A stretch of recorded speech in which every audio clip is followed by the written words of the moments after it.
Bon, en général, ce genre de vidéo, je les fais en vidéo premium. Pour ceux qui sont pas au courant, en fait, en dessous de toutes mes vidéos, dans les descriptions et souvent même dans les messages épinglés, il y a un lien, un bouton rejoindre, où pour 1,90 € par mois, tu peux accéder à plein de vidéos qui sortent jamais en public sur ma chaîne. C'est plein de vidéos comme celle-ci, celle-ci, celle-ci ou celle-ci, où en fait, j'ai un peu peur de rendre ça public des fois. Mais cette vidéo-là, je me suis dit, franchement, on va se faire plaisir. Je vais vous la mettre ici. Moi, j'ai 29 ans, d'accord? Je suis né le 1er juin, donc je vais avoir 30 piges l'année prochaine. Et donc vous vous en doutez, en 30 ans, il m'en est arrivé des trucs. Mais surtout en 30 ans, j'en ai rencontré des gens. Et aujourd'hui, on va parler de 5 rencontres, même 6, un petit bonus, que j'ai eu dans ma vie, avec des stars, des gens vraiment très connus, que vous connaissez tous, hein, je vous le dis tout de suite. Et à chaque fois, ça s'est juste extrêmement mal passé en fait. J'ai vraiment pas de chance. Il y en a certaines qui sont courtes, il y en a certaines qui sont longues, et on va commencer direct avec Jean Dujardin. Alors à cette époque, j'étais pas youtubeur, ou en tout cas, j'avais une chaîne YouTube, mais je foutais rien dessus, d'accord? Ça s'est déroulé là où je suis né, là où j'ai grandi, enfin je suis né dans l'hôpital de la Dionne à Avignon, mais moi j'ai grandi à Nove, un petit village de pas beaucoup d'habitants, qui se situe dans le sud-est de la France, pas loin d'Avignon, ou Château-Renard, enfin d'autres endroits un peu plus connus comme ça. Et l'endroit où je vivais exactement, ça s'appelait la Malotière. D'ailleurs, ça s'appelle toujours la Malotière. Alors il faut savoir que moi j'allais au lycée à Avignon,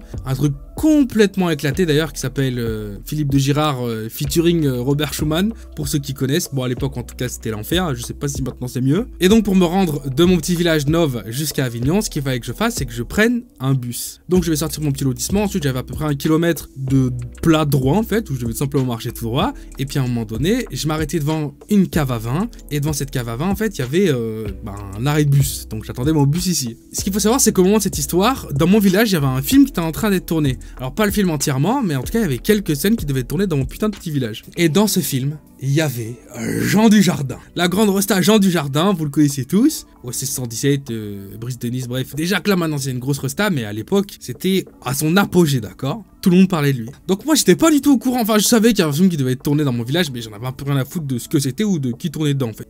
Il est quelque chose comme 12h30, 13h, j'attends mon bus, comme d'habitude il est en retard parce que déjà vous dans les grosses villes vous vous plaignez, ouais il a 20 minutes de retard avec ça. Nous dans les villages des fois on attend 1 heure, d'accord? Genre pendant 1 heure juste on sait pas ce qui s'est passé, distorsion de l'espace-temps, il est pas là en fait. En fait d'ailleurs il est juste pas là, tu dois attendre le prochain, bref. Donc je me retrouve comme un con comme d'habitude à attendre mon bus qui n'est jamais là. Et là j'entends quelqu'un qui marche sur ma gauche et qui va soit s'arrêter à l'arrêt de bus, soit passer devant moi. Forcément, j'ai rien à faire, et quand ça fait déjà 3/4 d'heure que tu te fais chier, une fourmi qui se déplace devant toi, tout ton centre d'attention va être braqué là-dessus. Donc là, il y a quelqu'un qui se déplace sur ma gauche. Forcément, je regarde. Et putain, je vois qui? Jean Dujardin, au calme, tout seul, comme ça. En train de marcher, dans un costume, les mains dans les poches. Donc forcément, à ce moment-là, il y a mon cerveau qui s'enflamme. Et je me dis, putain, Jean Dujardin, devant moi, tout seul. Je vais taper un check, c'est obligé, enfin, je vais lui parler en fait. Donc il est en train de se déplacer devant moi. Et là, je fais, hey, Jean Dujardin, je peux faire une photo avec vous? Et je vous promets, qu'est-ce qu'il se fait vous raconter? Il n'y a rien de rajouté, d'accord? Il s'arrête, il prend quand même le temps de s'arrêter, d'accord? Il est donc à 1,5 m de moi, il venait tout juste de me dépasser, il s'arrête, il me regarde comme ça, de bas en haut, vraiment, genre des pieds à la tête, il fait, et il continue. Et genre là, je suis tétanisé par l'incompréhension en fait, je suis en train de me dire, mais quoi? Comment ça, feu? Quoi? Mais ça, c'est dans ma tête que ça se déroule, hein, parce que moi, IRL, je suis comme ça. Mon corps ne comprend pas ce qui se passe, en fait. Et je vois, il continue à marcher et part, en fait. Et en fait, j'avais compris par la suite que la cantine du tournage a été cachée un peu, c'était tout foutu planqué comme ça, derrière la cave à vin, et donc comme moi, il y avait mon arrêt de bus qui était là, bref, il y avait des gens qui passaient. J'ai jamais compris pourquoi, je vais être franc avec vous. Bon, à cette époque, j'avoue, j'avais les cheveux jusqu'en bas du dos, j'étais un peu en mode rock, metal et compagnie, mais je pense pas que ça soit lié à ça, quoi, honnêtement, je pense juste... Peut-être il a fait une vanne, j'ai pas compris. Est-ce qu'il a vraiment fait ça avec les yeux, genre vraiment, genre, what? Et il a tracé. Voilà, après ça, je dois vous avouer que je me suis pas mal remis en question quand même. J'ai toujours pas la réponse jusque maintenant, peut-être qu'un jour, Jean, si tu me regardes, quand même. Cette photo, je l'aurai un jour. Post-Covid, faut pas déconner. Bon, alors, des footix, vous savez très bien, là, partout sur Internet, là, il y a des gens qui regardent cette vidéo, ils sont fans de foot. Parce qu'en fait, sur la planète, il y a plus ou moins quasiment tout le monde qui est fan de foot. Moi, j'en ai un peu rien à foutre. Même si, je dois l'admettre, dans le passé, quand j'étais jeune, j'ai fait genre 4 ans de foot, en club. J'étais content, j'ai jamais aimé ça du tout, je sais même pas pourquoi je jouais. Sûrement pour faire plaisir à mon père qui kiffe le foot, mais j'en avais rien à foutre. Mais bon, c'était un moyen de se dépenser et tout, c'était cool. Déjà que là, maintenant, on va pas dire que je suis totalement in shape, alors imaginez si en plus j'avais jamais fait de sport de ma vie. Donc ça s'est déroulé il y a pas si longtemps que ça. Pour les gens qui sont au courant, il y a encore 2 ans, j'habitais à Barcelone. Bon, ce jour-là, c'est pour réaliser un petit contrat, c'était tout simplement pour être photographe et prendre des petites vidéos d'un brunch, on va dire, de société. Bon, c'est mon meilleur ami Rur qui m'a mis sur le coup. D'ailleurs, c'est un YouTuber, il va bientôt reprendre si j'ai bien compris. Si vous voulez aller check sa chaîne, n'hésitez surtout pas. Putain, c'est dur à dire ça. Je vous mets le lien en description. Et donc, c'était pour une des sociétés qui lui appartenait, en tout cas dans laquelle il faisait partie des big boss. Ils avaient besoin d'une séance photo, d'une séance vidéo, et forcément, le sang, quoi, il m'a calé dedans. Et ce brunch, en fait, il se déroule sur une genre de plage privée, où tout est super bien mis en place, etc. C'est un truc où il y a que les bourges qui vont, hein, si j'ai bien compris. Bref, vu les gens qu'il y avait là-bas. Il y a une grande table qui est installée vraiment au bord de la plage. L'eau, elle est à 9 mètres. Et moi, je suis là avec ma caméra, mon appareil photo. Je prends des clichés, je me mets à droite, à gauche. Et ça se déroule vraiment sur la plage privée. Ou semi-privée, je sais pas. Je me suis pas cassé la tête là-dessus. Et là, à ce moment-là, qu'est-ce qui se passe? À ce moment-là, il y a un homme avec des ados qui vient jouer au beach volley, au foot volley, je sais pas trop comment on appelle ça. Bref, il joue au volley sur le sable mais avec ses pieds. Et vraiment en fait le filet de volley, il est à 13 mètres, c'est à côté en fait. Sauf que ce type en fait, c'est Ronaldinho. Alors comme je vous l'ai dit plus tôt, je suis pas un footeux forcément, mais moi j'ai 29 piges, donc Ronaldinho, voilà, c'est vraiment là-dedans dans quoi j'ai baigné quoi. Et le type il est au calme, sûrement avec sa famille, en train de jouer au foot en fait, à côté de nous. Donc bien sûr, sur le moment quand il débarque, il y a un peu tout le monde à table qui est là, fait oh il y a Ronaldinho et tout, puis après bon, c'est des professionnels, hein, ils parlent de taf etc, ils s'en battent un peu les couilles, puis la vie continue. Et moi je bouillonne en moi, je me dis putain, je veux rendre fier mon père, je veux rendre fier mon padré, je veux taper un selfie avec Ronaldinho. J'envoie ça à mon père, ça va le faire, je pense ça va le faire plaisir quoi, juste comme ça en fait. Donc je donne un petit coup d'épaule comme ça au frérot, je lui fais tu penses que ça se ferait là si je demande une petite photo comme ça à Ronaldinho? Il me dit non franchement ça se fait pas, ça se voit qu'il est sûrement avec sa famille, puis c'est un truc privé ici, ça le ferait pas que t'ailles l'embêter comme ça pour une photo, franchement tranquille. Bon à ce moment là j'ai le seum, j'ai les larmes qui coulent en moi, mais je me dis bon bah tant pis d'accord, c'est la vie. Mais en secret, tac tac tac tac, je lâche un petit cliché comme ça, je suis peut-être pas dedans mais en tout cas lui il est dedans. Et là l'anecdote pourrait s'arrêter là en fait. Malheureusement il ne s'arrête pas là, parce qu'à un moment donné, le repas avait commencé à être servi, donc moi je me relève avant de, parce que bien sûr j'avais mangé avec eux aussi, et donc avant de commencer le repas avec eux, je me relève pour prendre quelques clichés autour de la table avec les assiettes bien remplies, les belles présentations, etc. Et là, il y a Ronaldinho qui est juste à côté toujours, hein, tellement près qu'on peut les entendre, qui je suppose n'arrive pas à amortir une balle qui était mal lancée ou quoi, forcément, hein, parce que sinon il aurait arrêté, faut pas déconner. Et donc du coup il y a le ballon sur le sable qui rebondit un peu et qui s'arrête à mes pieds. Je lève la tête et je vois Ronaldinho qui attend que je lui renvoie le ballon. C'est-à-dire que là, je suis sur une fucking plage, il y a quasiment personne à part les gens qui font partie du brunch, il y a que lui et sûrement sa famille en face de moi. Il joue au foot, il y a le ballon qui vient à mes pieds et il attend que je lui fasse une passe pour lui rendre le ballon. Et moi là, je suis debout avec ma caméra dans les mains, avec mon appareil photo.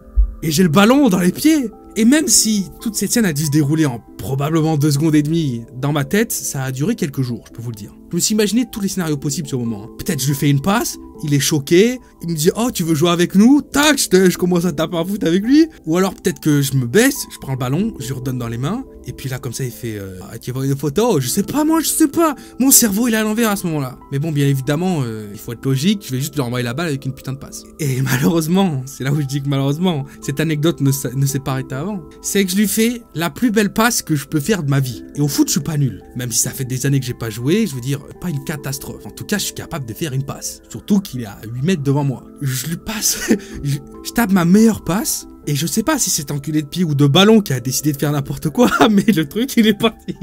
Ah, j'ai honte. Le truc, et vraiment, c'était une semi-pointe d'interrogation. C'est parti en diagonale, en l'air, je sais pas, c'est parti n'importe où, et en plus pas loin. Vraiment, c'était chose, ça fait... Et c'est parti sur le teco comme ça. Et là, il me regarde avec sa tête comme ça. Vraiment, un regard un peu comme ça, genre. Genre, il n'a pas compris ce qui s'est passé. Et lui-même, il se déplace pour récupérer le ballon et jouer. Et voilà, je veux dire, à ce moment-là, j'ai pleuré quelques larmes, probablement à l'intérieur, ça c'est sûr. Anecdote. Fast Good Cuisine. Bon, là on parlait de stars qui ont rien à voir avec internet, mais j'ai envie de parler de cette anecdote parce qu'elle m'a un peu toujours troublé en fait. Fast Good Cuisine, c'est un youtubeur, vous connaissez probablement quasiment tous, des millions d'abonnés, des millions de vues par vidéo, et il a l'air très gentil en vérité, il a l'air très gentil. Bon, à cette époque, moi, j'étais déjà youtubeur. J'habitais à Strasbourg, et d'ailleurs, ce que j'avais pigé, c'est que lui aussi, il habitait à Strasbourg, en tout cas, vraiment pas loin. Et à ce moment de l'année, moi, ça faisait déjà 1 an que je faisais des daily vlogs, je vloguais en fait ma vie, tout simplement, hein, j'avais envie de faire ça, et l'air de rien, je commençais à faire des vues. Je commençais à faire des 40 000, 50 000 vues, 60 000 vues des fois. Et surtout que les gens qui regardaient mes vlogs, ça s'était un peu su que j'étais à Strasbourg, machin, à droite à gauche ça parlait. Et j'avais l'impression que tous mes abonnés à cette époque, c'était que des gens qui habitaient à Strasbourg. Pour moi, j'étais persuadé qu'ils savaient qui j'étais en plus, Fast Good Cuisine. Bref, la ville est tellement au courant que je suis un vlogueur et que je fais des vidéos et que j'habite à Strasbourg et que je fais toutes mes vidéos dans ces rues, que elle m'invite en VIP, machin, je sais pas quoi. Bref, j'ai un ticket d'invitation pour l'ouverture des Galeries Lafayette de Strasbourg, plein centre-ville. Bon, à ce moment-là, je suis super content. En plus, c'est la première fois que YouTube me permet d'être invité quelque part. Je suis là, putain, c'est la folie et tout. En plus, j'avais reçu des invitations pour 3 autres personnes. Donc, tac, tac, j'invite des gens.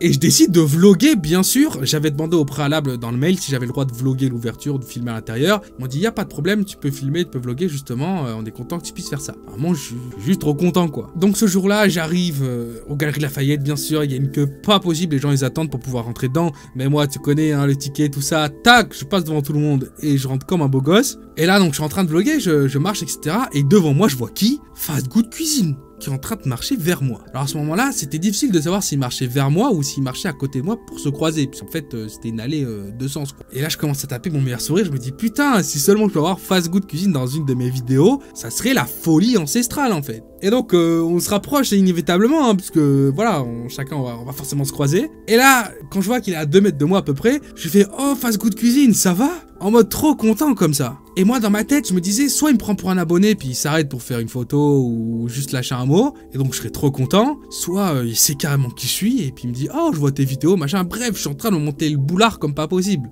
Et donc je lui lâche, oh, Fast Good Cuisine, ça va? Et sans s'arrêter, il me regarde en marchant, et il fait genre, pff. Et genre là, je m'arrête, je me dis, quoi? Et je suis en train de bouillonner pour moi, je me dis, il y a une vanne, il se passe quoi là? Je me retourne pour bien sûr l'allumer, parce qu'à ce moment-là, déjà j'étais un crétin, je m'allumais pour 2 secondes, mais là, juste j'étais énervé, je comprenais pas en fait. Et je me dis, ouais, c'est vrai, ça sert à rien, déjà que je me suis fait inviter ici, c'est Galeries Lafayette, il est méga connu, bon bah, il veut pas me parler, peut-être qu'il doit pas m'aimer, parce que vu la réaction, je pense pas qu'il réagisse comme ça à ses abonnés, quoi. Donc je pense juste, il savait qui j'étais et il m'aimait pas, quoi. Et donc j'ai eu le seum, bien sûr, pendant une semaine après ça, parce que je me disais, c'est pas possible, c'est quoi cette merde? D'ailleurs, ces vlogs, vraiment, des pépites. J'ai vlogué pendant 2 ans des vraies pépites. Je vous mets un extrait.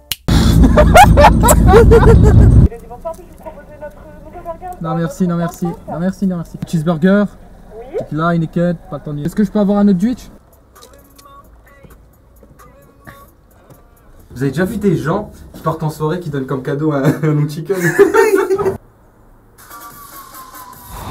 Frère de galère.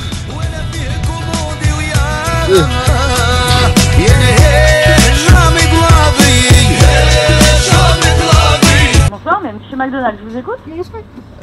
10 cheeseburgers. Et on va terminer avec la dernière anecdote. Mais comme la dernière anecdote, elle concerne une actrice X, je pense que c'est une mauvaise idée de mettre ça en public. Parce que je vais forcément avoir des problèmes. Ou alors ma vidéo va se faire démonétiser, ça va me casser les... Je vais faire cette vidéo en premium. Comme ça en motivera peut-être certains d'accéder déjà aux 20-25 vidéos que j'ai déjà foutues. Et celle-là qui va arriver aujourd'hui demain. Bon, j'espère que vous avez kiffé tout ça en tout cas. Moi c'était Théo, on se retrouve très bientôt pour une vidéo. Peace out.